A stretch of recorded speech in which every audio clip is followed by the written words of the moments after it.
Est-il coûteux de vendre sur Amazon? Alors salut à toi mon cher ami, sois le bienvenu dans cette nouvelle vidéo. Une vidéo suite aux réactions de certains commentaires. Tu sais, j'étudie et je note certains de vos commentaires et j'ai jugé utile de vous faire cette vidéo. Pourquoi? Tout simplement pour vous expliquer que, en effet, vendre sur Amazon, ça coûte de l'argent. Et ça, c'est vraiment quelque chose d'important à comprendre parce qu'il y a énormément de personnes qui me disent « Ouh là là, ça coûte trop cher de vendre sur Amazon » et j'aimerais vous donner mon point de vue à ce sujet. C'est très important de comprendre un petit peu ce qu'il y a derrière tout ça et de peser le pour et le contre afin de vous permettre de voir objectivement si c'est intéressant pour vous d'utiliser cette place de marché ou non. La première des choses qu'il faut comprendre, et c'est important de le répéter, c'est que contrairement à Google, un client qui arrive sur Amazon a grosso modo entre 7 et 10 fois plus de potentiel d'achat que lorsqu'il provient de Google. Pourquoi? Tout simplement parce qu'Amazon, c'est un site de commerce en ligne.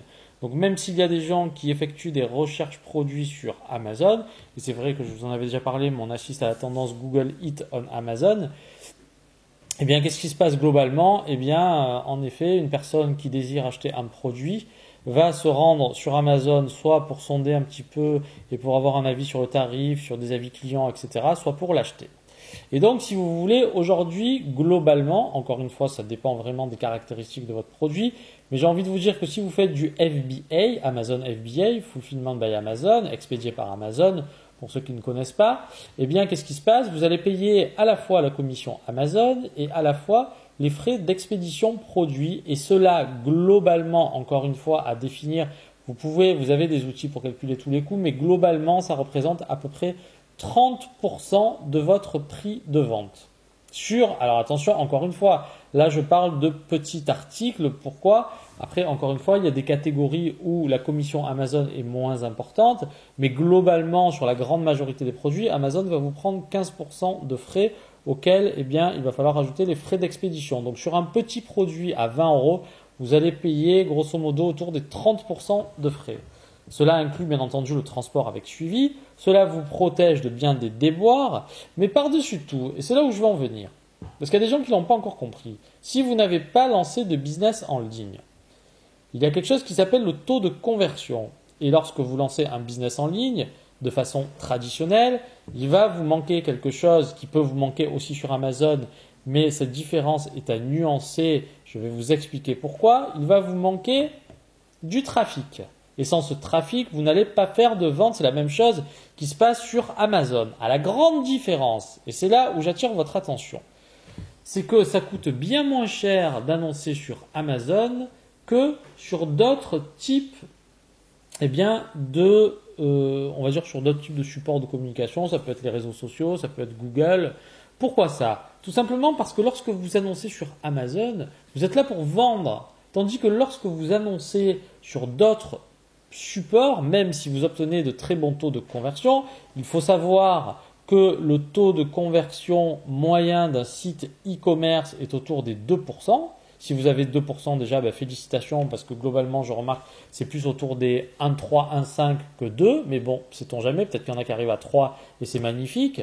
Bon, mais ce qui se passe concrètement, c'est que si votre coût par clic est à 1 euro et que vous vendez des produits autour de 20 euros, normalement, tous les 100 visites, donc tous les 100 euros dépensés, vous allez réaliser 3 ventes. 3 ventes à 20 euros. Est-ce que vous pensez que c'est rentable dans ces cas-là? Si vous dépensez 100 euros et que vous faites 3 ventes à 20 euros, vous avez dépensé 100 euros, vous avez fait un chiffre d'affaires de 60 euros. Donc il y a des gens qui vont vous dire il ne faut pas le voir comme ça. Donc encore une fois, je ne sais pas quel est le type de business, quel est le type d'e-commerce que vous avez lancé. Et encore une fois, c'est pour ça que je vous invite tant que possible à essayer de vendre des produits où il y a ce qu'on appelle un repeat business, c'est-à-dire des produits qui ont une durée d'utilisation limitée dans le temps. Pourquoi? Parce que si les gens sont contents, ils vont recommander votre produit et donc là, la valeur, le coût d'acquisition client ne se mesure plus de la même façon. Mais lorsque vous vendez des produits à durée illimitée, très souvent, qu'est-ce qui va passer? Vous allez faire une vente et le client vous a coûté très cher. Donc ça, c'est vraiment un truc dont je voulais vous parler. Et pourquoi ça? Tout simplement parce que, et après je viendrai, il y a tellement de choses à vous expliquer, parce qu'il y a aussi une étude, tu sais, je lis pas mal de choses, et en fait je me rends compte que la plupart des gens, et moi-même le premier à l'époque je faisais comme ça, lorsque vous faites de la vente en ligne, eh bien vous pensez qu'il suffit de faire de la publicité. Tiens, on va prendre ce qui est très à la mode, Facebook, vous allez faire de la publicité et vous allez essayer de vendre vos produits. Mais sauf que la très très grande majorité des gens, qu'est-ce qu'ils font? Ils font le produit pour en fait faire un call to action, c'est-à-dire essayer directement de faire la vente, et c'est très rare d'arriver à faire une vente de cette façon-là. Et il y a beaucoup de gens qui se plantent à ce niveau-là, et si tu veux, je suis en train de faire une grande étude là-dessus pour essayer de voir quelle est la meilleure façon pour amortir le coût d'acquisition client. Et détrompez-vous, c'est pas comme ça que ça marche. Donc peut-être qu'un jour je ferai une formation là-dessus, parce que du coup vous laissez énormément d'argent sur la table. Bon, et bien maintenant, que se passe-t-il lorsque vous vendez sur Amazon? Si par exemple vous faites du Google AdWords et que quelqu'un cherche des produits, est-ce que vous arrivez à imaginer que vous faites de la concurrence à des poids lourds qui ont des millions d'euros de budget en communication pour pouvoir vendre vos produits? Est-ce que vous avez déjà effectué une recherche dans ce sens-là? Et est-ce que vous apercevez pas qu'à un moment donné, votre produit, si vous vendez sur Amazon, apparaît sur Amazon et Amazon fait de la pub pour ce produit? Tout ça, ça a un coût. C'est pas vous qui le supportez, c'est Amazon. Donc, au sein d'Amazon, effectivement, il y a des annonces sponsorisées. Mais la grosse différence, c'est qu'une fois que vous avez fait vos preuves avec les annonces sponsorisées, vous pouvez baisser jusqu'à annuler. Moi, c'est ce que je fais, même j'en parle dans les formations. Lorsque vous lancez un produit, vous avez besoin d'être connu.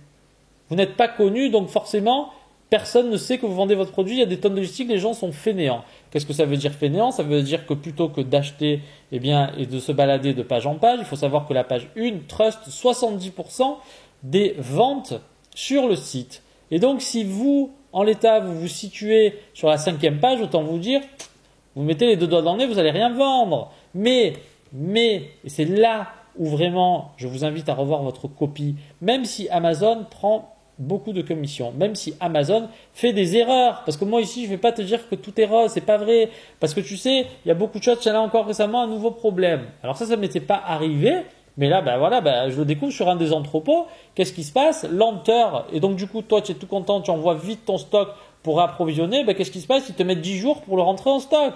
Ça, il n'y a personne qui va te le dire, mon cher ami. Bon, c'est 10 jours de chiffre d'affaires en moins. Et parfois, du coup, ça fait mal parce que toi, tu t'es bougé le cul et derrière, qu'est-ce qui se passe? Rien. Parce que, il y a une surcharge de travail. Donc, quand j'appelle Amazon, bonjour, qu'est-ce qui se passe? Les entrepôts sont surchargés. À partir de 15 jours, appelez-nous. Super! Mais bon, autant parfois ça peut aller très vite, autant des fois c'est n'importe quoi. Et donc ça, si tu veux, personne ne t'en parle. Mais moi ici, je suis toujours dit qu'on était la chaîne de la vérité. Et donc il faut que tu saches que si dans ce cas précis cela t'arrive, après tu auras des possibilités d'être remboursé. Mais ça c'est encore une autre histoire. Je ne vais pas trop m'éloigner de mon sujet initial. Est-ce que ça coûte cher de vendre sur Amazon? Oui et non. Oui, parce qu'effectivement ça représente 30%. Donc encore une fois, si vous n'avez pas des marges suffisantes, ne vendez pas sur Amazon. Vous allez perdre de l'argent et ça je peux le comprendre. C'est pour ça que je dis, pensez toujours, soyez un très fin analyste financier lorsque vous faites vos calculs. C'est la base. Si vous ne savez pas faire ça, il y en a, je remarque très souvent, mais les gens vous zappez beaucoup de choses. Vous n'êtes pas assez consciencieux dans ce que vous faites. Et si en amont, vous ne faites pas l'effort suffisant pour bien faire vos calculs, qu'est-ce qui va se passer? Oui, vous allez faire des ventes, mais quand vous allez regarder à la fin ce qui vous reste, peanuts. Pourquoi? Parce que vous avez mal fait vos calculs. En revanche, une fois que vous êtes positionné, et puis là aussi, quand vous commencez à faire des volumes, vous imaginez bien que votre prix d'achat ne va pas être le même. Vous allez pouvoir négocier plein de choses qui ne sont pas possibles au début et qui vous ne paraissent pas du tout évidentes parce qu'en effet, vendre sur une marketplace comme Amazon quand on débute, c'est un petit peu s'aventurer dans un labyrinthe sans avoir forcément sans connaître la sortie de ce labyrinthe et pour le coup, parfois ça fait un peu peur.